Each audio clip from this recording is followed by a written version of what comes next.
Hello there everyone, my name is Octo, and today, for the first time ever, we are going to be doing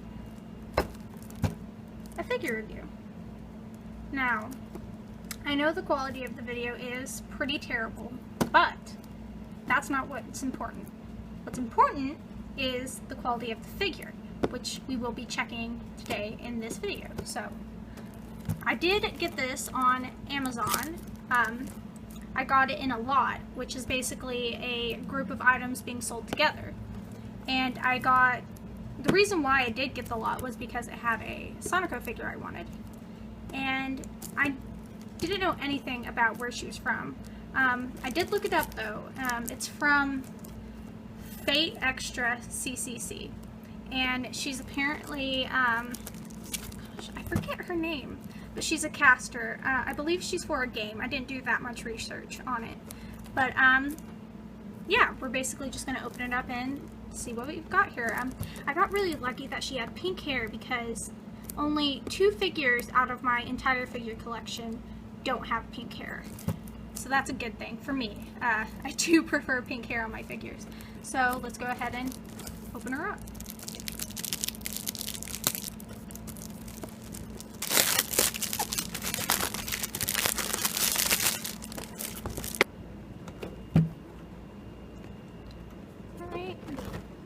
Looks like camera shake. Sorry about that. Looks like I underestimated this box. It didn't look to be taped, but it's actually taped off pretty well.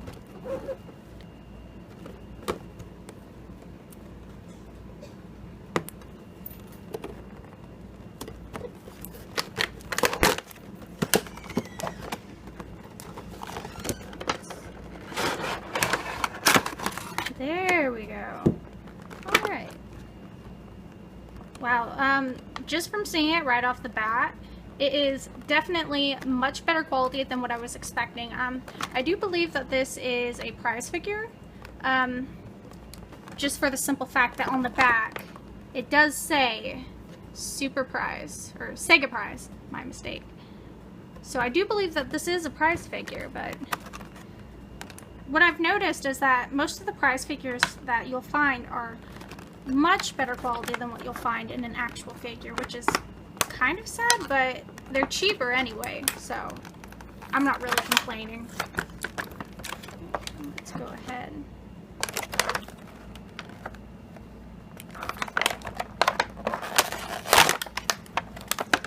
I'm sorry if that makes some of you cringe. I don't mind being a little rough with the packaging. Let's take her out. Let's gently set her aside. Come on.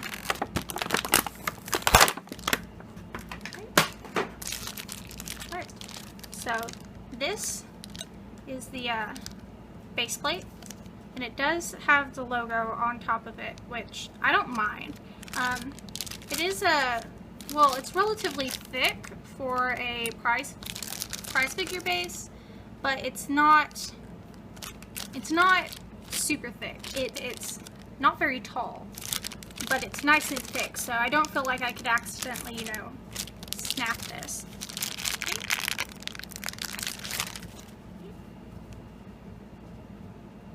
And before we get on to the figure, I forgot to talk about the box, the actual packaging it came in, which I've seen as a theme that people seem to enjoy when watching these unboxing videos. I myself do enjoy seeing people review the boxes sometimes. So this is just a simple prize figure box, if this is a prize figure, but it does look very similar to other prize boxes that I've seen. It's just got the actual figure on the front. There's no art to it. It's the figure on the front with the logo, extra logo on the bottom. We have the Sakura in the background, or what I'm assuming is Sakura. It looks like it. We've got all the information on it, where the distributors are, where it's made, the logo again. And then we do actually have a piece of artwork here on the side, which is pretty well done. But in all seriousness, it is a very well done drawing, and it's very pretty. That's why I wasn't too upset that I got this in a lot. So yeah, there's no windows. It's a very simple box. Right? And now we'll get on to the actual figure. Well, that was simple. Usually you have to pull body parts off in order to get all the plastic off, but I guess we didn't have to do that in this case. That's refreshing. Alright, so let's pop her into her base, which should be, it's good. It's a nice tight fit. Alright, let me change my angle. Alright, and here we have her. I know the lighting is horrendous, but she looks a lot better in person, if that helps at all. One thing I feared when I bought this figure is that I noticed that on the art, the little lace on the bottom of her sleeves were translucent. And I'm pleasantly surprised to see, sorry about that, my aunt just walked in. Anyway, I lost my train of thought completely. But yeah, she's a very beautiful figure. I've been meaning to get a Neko, well, this is a fox, but I've been meaning to get something with ears in my collection because, I don't know, I think it's very cute. So I guess we'll start from the bottom up. And I know my setup is completely terrible, so I'm going to have to hold this figure. I hope none of you mind. So, she's got this cute little stance at the bottom of her base. Let me try something to see if it helps. Yeah, that kind of washes her out, but at least you can see some of the details better, so I'll go over some of the stuff again just in case you missed it. So, we have the base, and her feet are posed very, I mean, it's not like she's just standing up. She's got a nice pose to her. It's a very cute, kind of daintier pose. Or even with the fox theme, it could be a little more, how would you word that? It could be a more playful pose. I think that's a good word for it. She does have these little buckles on her shoes, and I don't know if you can see, but my camera doesn't want to focus, but there is a little bit of silver paint outside of the ring. It's not much, not very noticeable. It still looks very beautiful. The stockings are just painted gray, and I never expected these to actually look like transparent tights. I don't know if they're supposed to be transparent or if they're supposed to actually look gray, but they don't look transparent. They are completely gray. In fact, they don't even have any shading on them, which isn't that big of an issue. The setup I have at my house would probably give it a very beautiful shadowing, because the knees are well molded. We have the same buckles we see up here at the top of her thighs, and when we get up here to the ruffles of her shorts, it's very transparent. It's very pretty. I actually was really hoping this part would be transparent. I really do like it when some parts of figures are transparent. On the sleeves, we have this very cute little bow on the end of the sleeves and a little white rose on top of that. This little, I want to say silk. The little lace on the bottom of the sleeves is transparent, and she does have a little well-posed hand inside. She has well, I'm not going to say what it looks like. I'm going to just try my best to describe it very vaguely. She does have these little buckles going across her abdomen and down between her legs. These also have little silver rings. There's not a lot of paint outside the lines on this, but it's enough for me to notice. But then again, we can't expect very much from it because it is just a prize figure. What else am I missing? Oh, if we move over here, we have this very nice little lace, or not lace, I guess it could be lace. We have these strings that tie up her sleeve. I was kind of disappointed that these weren't painted, because it's very hard to notice them otherwise, unless you're up close to it, and I don't know, that's just something for me. I guess now we're on to the chest of the figure. She is very well endowed up here. There is no paint transfer from the belt onto the breast. There's also no shading. There's a little bit of paint transfer on top. It's a little black smudge. I wish my camera would focus for you guys. Oh, oh god, I just noticed something. This little buckle from her collar, which by the way is also transparent, as well as the top of her little sleeves. The belt goes down between her breasts to the bottom. I didn't notice that. I thought that was a little fancy charm or something. Well, that's embarrassing. Oh my gosh. Alright, so I guess we're on to the face. My number one fear when buying figures is that the face won't look the same as what was advertised. I'm always scared of that because I feel that a face makes or breaks a figure. If it doesn't have a cute face, or it doesn't have a face that fits with the overall theme, then there's no reason to buy it, because the face is what people are drawn to. So she does have a very nice face. It's very, I don't know, it's very detailed. It's very pretty. I guess if I have one complaint about it, it's the fact that whoever made it decided to outline the pink eyebrows in a thin layer, or a thin line of black, which I guess isn't too bad, but I guess it's to help you notice the eyebrows more, but it's just me personally. I would prefer that they're not there. She's got very dynamic hair, which I also really like to see in figures. Her hair over here is flowing outward. Everything's flowing to the left, it seems, up top. It's very pretty. She's got this little hat up here, but there's nothing really special about it. It's just black with a little gold belt on it. So there's nothing really special about that there. On top, let me see. On top, I'm so sorry, I cannot, for the life of me, get my little gooseneck phone holder to stay where I want it.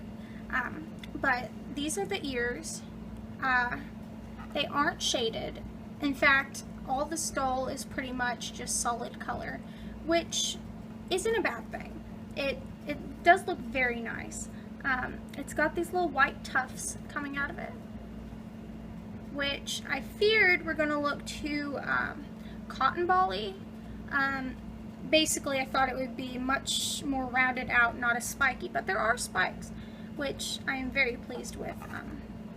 Her little, I guess, pigtails, they're quite sharp at the tips, and I mean that in a sense of it's really hard to sculpt hair because it's, you know, it's got natural points. Hair naturally has points to it, and it's hard to make hair look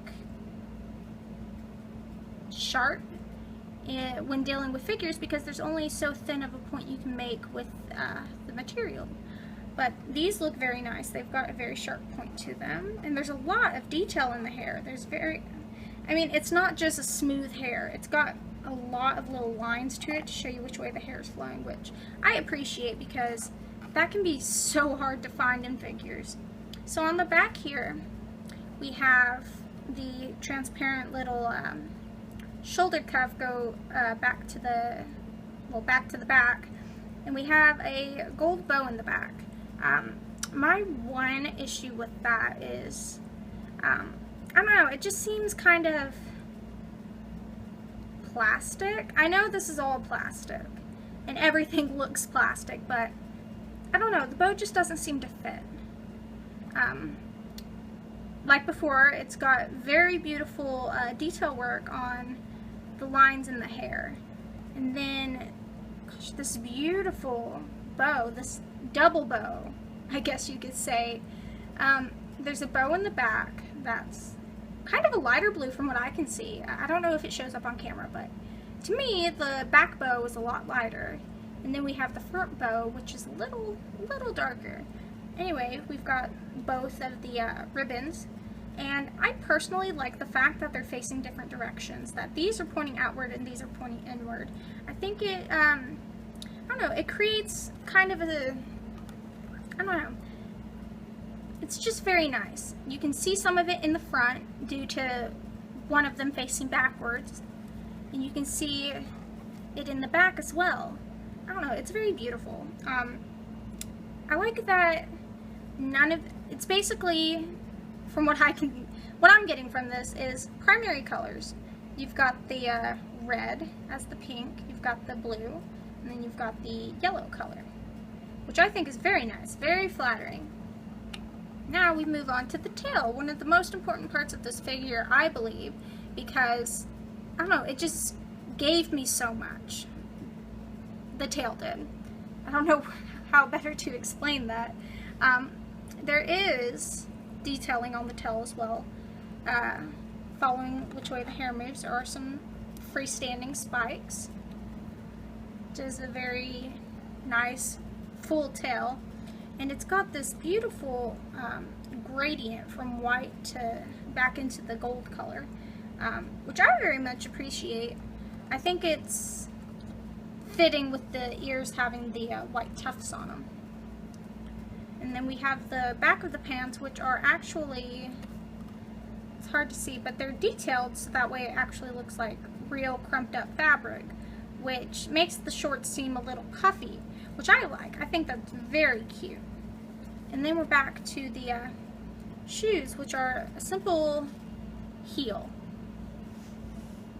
And I will note this with my figure, the foot doesn't set all the way down in the base. So that's not a big deal for me. If it was, I'd probably just go ahead and sand off a little bit of the peg on the bottom. But it's not that big of a deal for me. I'm not a real big, how would I say that? I'm not really particular on my bases. I don't really care if they're not perfect. So long as the figure to me is visually appealing, that's all that matters. Alright, so there we have her. It's a very cute figure. I'm actually pretty excited to go try to find a place to set this on my shelf. I do have plenty of space for her. I do have sections, and maybe sometime I'll actually show my shelf that I have with all my anime figures. I do have categories. I'm just trying to think what category she would go in. She would probably go in my dynamic. I'm terribly sorry, but it seems that my camera cut out at the end. She will go in my dynamic section because of her pose and because of her hair. Overall, I think if you have the money to pay for this figure and it's a good price, and you're interested in getting it, I'd go for it. It's a very lovely figure. I think it wouldn't, I don't think it would be downgraded by any of your higher price figures you'd put around it. It seems to mesh very well. It's very beautiful. I can't get over the primary colors. They're just very complimenting. Well, I do hope y'all enjoyed this video. Be sure to leave me some recommendations of what I should review next. Until then, I'll see you guys next time. Bye-bye.